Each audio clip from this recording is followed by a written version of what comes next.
What's going on, everyone? It's Boosted J. Welcome back to the channel. Today I hopefully will be getting new tires for the E30. It's right in front of me, and I'm also going to be washing it right now, so I'm going to show you guys how I wash this. And yeah, so basically the essentials is this Adams foam gun thingy.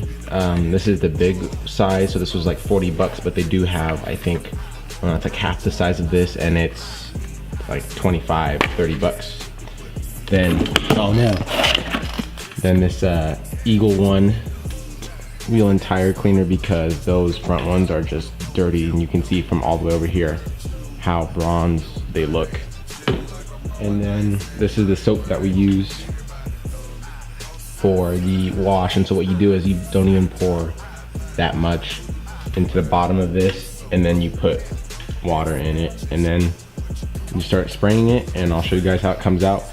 But I wash my car often enough to where I wash it about once a week, and I don't drive it that much anymore because it's not a daily. That's the daily right there. So, but this E30 is still going on, so don't worry.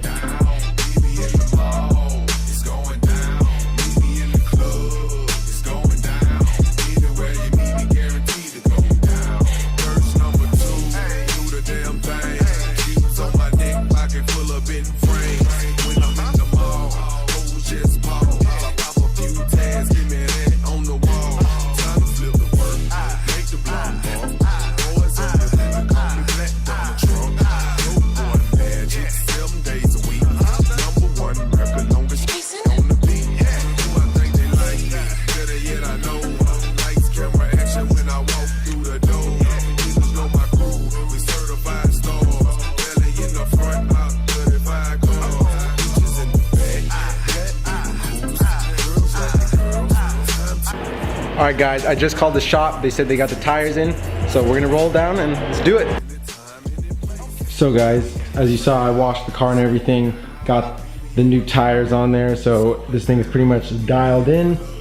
Also added a clutch stop to kill the travel distance on the clutch pedal, so that is now installed. Now I have polyurethane engine mounts, polyurethane trans mounts, and a polyurethane diff bushing, so the whole drivetrain is pretty much solid and it drives like a dream. Stay tuned for the next video, and I will update you guys on the entire process of the swap, how much time it took, and all that good stuff. So stay tuned guys. See you guys in the next one. Peace.